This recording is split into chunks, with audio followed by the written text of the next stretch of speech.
Bonjour à tous et bienvenue dans Rencontre en Off, la capsule vidéo pour découvrir les artistes et les assos qui participent à la deuxième édition d'Impression Partagée, un projet produit par la Fondation Desperados pour l'art urbain et dont l'objectif est de servir de tremplin pour la nouvelle génération d'artistes urbains partout en France.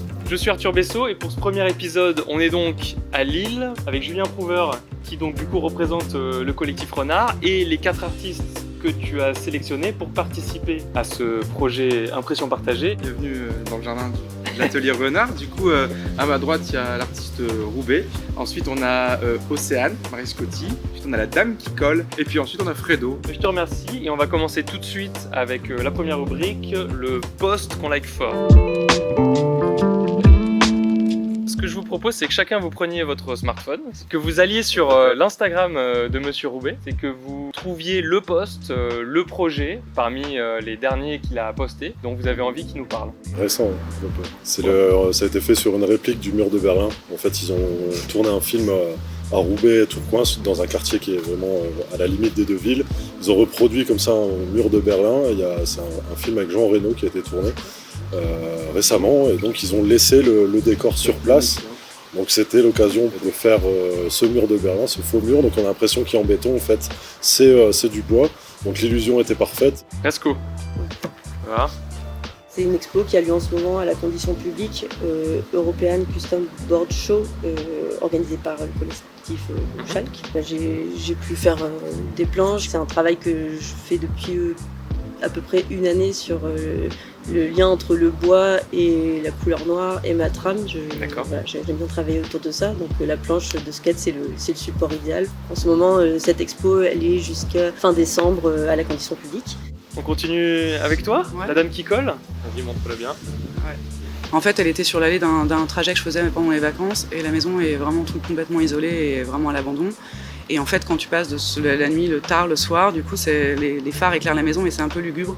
Et finalement, cette situation-là d'avoir cette femme défensive, droite, le portrait 1, la première, et du coup qui nous protège toutes. Donc on termine avec Fredo. C'est le dernier truc qu'on a vraiment fait parce que c'est la première fois vraiment que je suis invité pour faire un truc un peu légal, quoi. Et puis on a fait un grand mur à l'entrée de notre quartier dont on est tous originaires, nous, notre équipe de copains. Et du coup c'est cool parce que c'est fait vraiment c'est nous à l'entrée de notre quartier où tous nos copains on a participé, quoi. Donc, Parce que toi tu disais le mur en question c'est le premier légal que tu fais. Ouais. Tu viens plutôt du graffiti, c'est ça? Ouais, carrément, ouais. Ok, merci beaucoup. On passe à la deuxième partie, la question qui tue. Donc, la question qui tue, c'est une question pour tout le monde. Pourquoi amenez-vous l'art dans la rue? Vous avez chacun des pratiques qui sont assez différentes. Pourquoi est-ce que vous faites ça? De base, je suis en atelier. J'ai voulu peindre dans la rue parce que je voulais peindre grand, en fait. Et aussi parce que ma trame, j'ai une vision assez graphique. Et du coup, je voulais jouer avec les architectures. En vrai, au début, c'est un délire assez égoïste, quoi. C'est juste pour me faire plaisir. Moi, c'est pour les rencontres et pour le fait que ce soit accessible facilement en fait, au plus grand nombre, parce que c'est dans la rue, du coup c'est accessible, gratuit et le fait de rencontrer des gens. Voilà, c'est surtout pour ça que je fais ça. Sentir vivant dans l'action, sentir vivant après, qu'on t'en parle, que ça continue de vivre, je sais pas, c'est un peu avant, c'est pendant le moment de la création, puis ça vit encore un peu après, on t'en parle, et même quand c'est effacé, ça continue un peu à vivre, tu vois. Moi, c'est par le skate que j'ai vu la ville comme un terrain de jeu, et après, c'est vrai que ça s'est développé avec le graffiti. Déjà, le nom de la dame qui colle, en fait, la dame qui colle, les femmes qui veulent pas être collées dans la rue.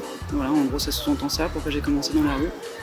Parce que c'était un bon endroit pour pouvoir avoir une autre image des femmes, un peu genre type ordinaire, un peu guerrière, et du coup de pouvoir avoir une autre visibilité pour les nanas quand elles marchent. Moi, dans mon ambition, j'aimerais bien que en milieu rural, on ait le même accès aux cultures graphiques qu'en milieu urbain. Et maintenant que j'ai une réflexion un peu plus poussée sur des fois des histoires que j'ai envie de raconter, du coup ça permet qu'elles soient visibles d'un plus grand public et plus accessible, quoi. On laisse à la rue et après ça nous appartient plus, ça fait son petit bonhomme de chemin. Parfait, et merci pour vos réponses. On passe à la troisième partie.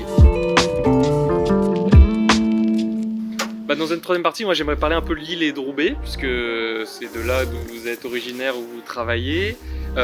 C'est comment le milieu de l'art urbain dans ces villes? C'est facile, c'est pas facile? Alors sur l'île, on a la chance quand même d'avoir une municipalité qui est plutôt ouverte à la culture en général. Ça, c'est plutôt chouette. Et ne s'immisce pas trop justement sur le geste artistique. Donc on a la chance par exemple d'avoir une carte blanche sur ce qu'on fait dans l'espace public. Alors, moi j'ai parlé de Roubaix un petit peu. Ce côté un peu plus libre, on l'a, mais justement par ce côté illégal. En fait, il n'y a que par nos interventions, entre guillemets, on va dire illégales, parce qu'on n'a pas l'autorisation. Mais au niveau des plans officiels, on va dire, du légal, là, pour la différence, c'est qu'il y a beaucoup de contrôles, il y a beaucoup de regards, il y a des demandes de maquettes, des demandes de modification de maquettes. Vos spots entre Lille et Roubaix, vos best spots, c'est quoi? C'est Moulins. Moulins. Bah, dans la Pévèle. Dans là? La Pévèle, c'est la campagne lilloise, c'est une partie de la campagne. Ça va être dans des friches. Ok, bah écoutez, merci beaucoup à tous pour cette discussion. C'était très intéressant d'avoir des points de vue assez variés sur des pratiques très variées. Merci de nous avoir permis de rencontrer tous ces artistes. Je vous propose qu'on termine par le Black Book. Je vais le faire tourner et je vais vous laisser chacun laisser une petite trace dans le Black Book.